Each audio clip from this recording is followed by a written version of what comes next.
সেলিম আর তার সাথে হুমায়ুন কবির সবাই মিলেমিশে কি হচ্ছে, সবই তো মুঘল সাম্রাজ্য।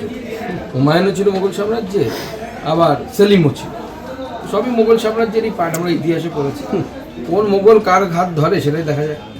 আনন্দপুরের অগ্নিকাণ্ডে 23 জনের এখনো পর্যন্ত দেহ উদ্ধার, আজকেও একটা পূর্ণাঙ্গ দেহ, মোট 2টি দেহ আজকে নতুন করে উদ্ধার হলো, মানে লাফিয়ে লাফিয়ে বাড়ছে। দেখুন, আমি প্রথম দিন বিভিন্ন সূত্র মারফত খবর পেয়েছিলাম প্রায় 30 জনের কাছাকাছি নাকি নিখোঁজ। এক্সাক্ট সংখ্যাটা বলা মুশকিল, কিন্তু এই ঘটনা যে ঘটেছে, এই ঘটনাকে কেন্দ্র করে রাজ্যের মুখ্যমন্ত্রী, মাননীয় মুখ্যমন্ত্রী, দমকল মন্ত্রী এবং অন্যান্য মন্ত্রী এবং ক্যাবিনেট যারা আছেন, তাদের যে অ্যাটিটিউড, তাদের যে সমস্যাকে বা এই যে দুর্ঘটনাকে নিয়ে যে অ্যাক্টিভিটিস, সেই অ্যাক্টিভিটিস কিন্তু অত্যন্ত দুঃখজনক। মমতা বন্দ্যোপাধ্যায়ের উচিত ছিল এই জায়গায় যাওয়া। দমকল মন্ত্রী মনে হয় 36 না 34 ঘন্টা পর সেখানে পৌঁছেছিলেন। এটা প্রমাণ করছে যে এই সরকার ইনসেনসিটিভ, এই সরকার অসংবেদনশীল সরকার। মুখে মাটি মানুষের সরকার হলে পরেও এই সরকার মানুষ পোড়ানোর সরকার। এবং এর সাথে একটা গুরুত্বপূর্ণ বিষয় আপনারা মনে রাখবেন, কেন্দ্র সরকার শ্রমিকদের সুরক্ষার জন্য শ্রমিক কোড, সেই কোড লেবার কোড চালু করেছে, 4টি লেবার কোড। সেই লেবার কোড যদি পশ্চিমবঙ্গে ঠিকমতো লাগু হতো, তাহলে পরে কিন্তু এই ঘটনা ঘটতো না। আনন্দপুর নিয়ে বিরোধী দলনেতা যে মুহূর্তে আনন্দপুর যাওয়ার কথা ঘোষণা করলেন, দেখা গেল তার মিছিলও আটকে দিল পুলিশ এবং তাকে হাইকোর্টে যেতে হচ্ছে। 163 ধারা জারি হচ্ছে ঘটনাস্থলে। দেখুন, যারা যাওয়ার কথা তারা তো যাননি, মমতা বন্দ্যোপাধ্যায় যাননি, দমকল মন্ত্রী টাইম মতো যাননি। এবার বিজেপি বিরোধী দল হিসেবে তার কর্তব্য, আমরাও অনেক পরে যাওয়ার ব্যাপারে ভেবেছি, কারণ আমরা চেয়েছি প্রথমে আগে উদ্ধার কার্য ঠিক মতো হোক। এখন আমাদেরকে বাধা দেওয়া হবে, এটাই তৃণমূল কংগ্রেসের পদ্ধতি হয়েছে। তৃণমূল কংগ্রেস সরকার এই পদ্ধতিতেই কাজ করছে, বিজেপিকে কোথাও যেতে দেবে না। শওকত মোল্লা একটা হুঁশিয়ারি দিচ্ছেন, বলছে আইএসএফকে যদি ভোট দেওয়া হয় তাহলে মমতা ব্যানার্জির দেওয়া ঘর মিলবে না। দেখুন, এরা মমতা বন্দ্যোপাধ্যায়ের ঘরটাকে মনে করে যে হচ্ছে মমতা বন্দ্যোপাধ্যায় মনে হয় তার যে জমিদারি ছিল, পৈতৃক জমিদারি, সেখান থেকে বুঝি টাকাটা দেন। এই টাকা জনগণের ট্যাক্সের টাকা, আমার টাকায় ঘর দিচ্ছে মমতা বন্দ্যোপাধ্যায়, আপনাদের টাকায় ট্যাক্স দিচ্ছে। আমাদের এখানে যারা দাঁড়িয়ে আছি প্রত্যেকে আমরা মমতা বন্দ্যোপাধ্যায়ের সরকারকে ট্যাক্স দিই।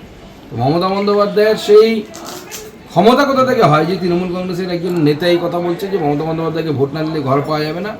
বিজেপির সরকার আসবে, ভোট দিন। বিজেপির সরকার আসার পর কোনো মমতা বন্দ্যোপাধ্যায়ের লোক, অমুকের লোক, এগুলো কিচ্ছু দেখা হবে না। বিজেপির লোক কিছু দেখা হবে না। যারা গরিব তারা সবাই ঘর পাবে। স্বরাষ্ট্রমন্ত্রী অমিত শাহ তিনি আসছেন, তার কর্মসূচি কি আছে, কবে আসছেন, কোথায় আসছেন? উনি 30 তারিখ সন্ধ্যেবেলা পৌঁছে যাবেন। ওনার দুটো সাংগঠনিক বৈঠক আছে, একটা বারাসতে হওয়ার কথা আছে, আর একটি শিলিগুড়ি। অবসর মঞ্চে ডিজি রাজীব কুমারের মন্তব্য, সাহস মানে গুলি চালানো নয়, মানুষ মারা নয়, বাংলার প্রাণহানি ছাড়াই সমস্যা মোকাবিলা করেছে পুলিশ, অন্য রাজ্যের তুলনায় বাংলার সামনে চ্যালেঞ্জ বেশি, মত রাজীব কুমার। এবং প্রথম কথা হচ্ছে, এই রাজীব কুমারই একদিন বলেছিলেন যে আমার পুলিশের উপর একটি গুলি চালালে আমি 3টি গুলি চালাবো। তাহলে এখন অন্য কথা বলছেন। দ্বিতীয় প্রশ্ন, আপনি কি সত্যি সমস্যার সমাধান করতে পেরেছেন? আপনার সময় তো বাংলায় একের পর এক দাঙ্গা হয়েছে, হিন্দুরা উদ্বাস্ত হয়েছে। চঞ্চল এবং হরগোবিন্দ, চন্দন এবং হরগোবিন্দ দাস, এই দুজন আপনার সময় খুন হয়েছে বাড়ির সামনে, আপনি আটকাতে পারেননি, অপদার্থ আপনি। এবং শুধু তাই নয়, আপনি বোঝাতে পেরেছেন কি আপনার মুখ্যমন্ত্রীকে যে বাংলার চ্যালেঞ্জেস অনেক বেশি? আজকে কোর্টকে কেন হস্তক্ষেপ করতে হচ্ছে, কেন থাপ্পড় মারতে হচ্ছে আপনার মুখ্যমন্ত্রীর গালে? যে জায়গা দাও, ল্যান্ড দাও ফেন্সিংয়ের জন্য, কেন বোঝাতে পারেননি যে আমাদেরকে এই সেন্সিটিভ রাজ্যে আমাদের ফেন্সিং করা দরকার এবং সেই ফেন্সিং কেন্দ্র সরকারের যে এজেন্সি আছে, বিএসএফ আছে, তাকে হেল্প করা দরকার। স্বামী লক্ষ্মীরতনের পর এবার মেহতাব হোসেন, ভারতীয় ফুটবল দলের প্রাক্তন ফুটবলার, ডাক পেলেন এসআইআর শুনানিতে। আগামী রবিবারও ডাকা হয়েছে মল্লিকপুরের শুনানি কেন্দ্রে। পদ্মশ্রী স্বপন দাশগুপ্ত ডাক পেয়েছে, বিজেপির নেতা। যে কেউ ডাক পেতে পারে যদি মিল না থাকে। আমারও মিল না থাকলে আমাকেও ডাক পেতে পারে, ডাক পেতে পারে। এরকম বিষয় নেই তো। তো এনারা কি ভোট দেন না ভোট দেন না? ভোট দিতে গেলে তো তাদেরকে যেতে হয় ওখানে। এসআইআর নিয়ে বারবার তৃণমূল কংগ্রেসের তরফ থেকে এবং খোদ মুখ্যমন্ত্রী এসআইআর বিরোধিতা করছেন এবং পথে নামছেন এবং জনগণকে উস্কানিমূলক কথাবার্তা বলছেন। এই ব্যাপারটা জনগণ শুনছে না ওনার কথা। কে শুনছে বলুন? ওই 2-4টে মোল্লা জায়গায় ওনার কথা শুনে বিরোধ হয়েছে, তার জায়গায় তাছাড়া কিচ্ছু হয়নি। যেখানে একটু ডেমোগ্রাফি চেঞ্জ, ওনার দুধেল গায়েরা আছে, সোজা কথাই বলে দিত, তারাই শুনেছে। বাদ বাকি সাধারণ মুসলিমরাও। আমার ওখানে একটি কাণ্ড ঘটেছে, আমি বললে নাম বলে দেবো। মুসলিম ভদ্রলোক, তার 5 ছেলে মেয়ে, সে দেখতে পাচ্ছে তিনি 6 নম্বর ছেলের বাবা হয়ে গেছে। তাকে যখন বলা হয়েছে তো 6 নম্বর ছেলে কোথা থেকে এলো, সে বলছে হ্যাঁ 2 দিন পর তো আমার সম্পত্তি চাইবে এই ছেলে, আমি চিনি না, আমার দক্ষিণ দিনাজপুরে ঘটেছে তপন বিধানসভা।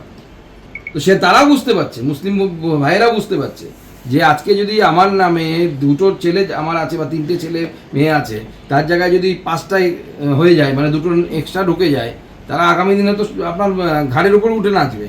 ধর্নায় বসতে চলেছে তো দিল্লিতে এই এসআইআর নিয়ে। ধর্নায় ড্রামা করতে বসেছে উনি, অনেক জায়গায় ড্রামা করে, 26 দিন অনশনের নামেও ড্রামা করেছিলেন, চকলেট খেয়ে অনশন করেছিলেন, ওগুলো আমরা সব জানি, ওগুলো নিয়ে নতুন করে বলার দরকার নেই। বয়স্ক মানুষ, ওনার মাথার স্টেবিলিটি এখন ঠিক নেই।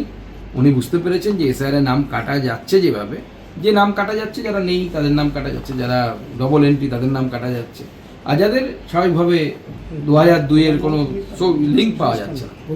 আমি সিম্পল একটা প্রশ্ন করতে চাই, আমার 2002 আমার বাবা মার নাম নেই, আমার নাম নেই, আমার নাম কীভাবে ভোটার লিস্টে থাকবে? আপনারাই উত্তর দিন, তৃণমূলের নেতারা উত্তর দিন, কোন যুক্তিতে থাকবে, কীভাবে? কোনো আইন তো দেখাতে হবে, কোন আইনের বলে থাকবে? ভারতবর্ষ তো আইনে চলে নাকি, সেটাও চালাতে চাইছেন না।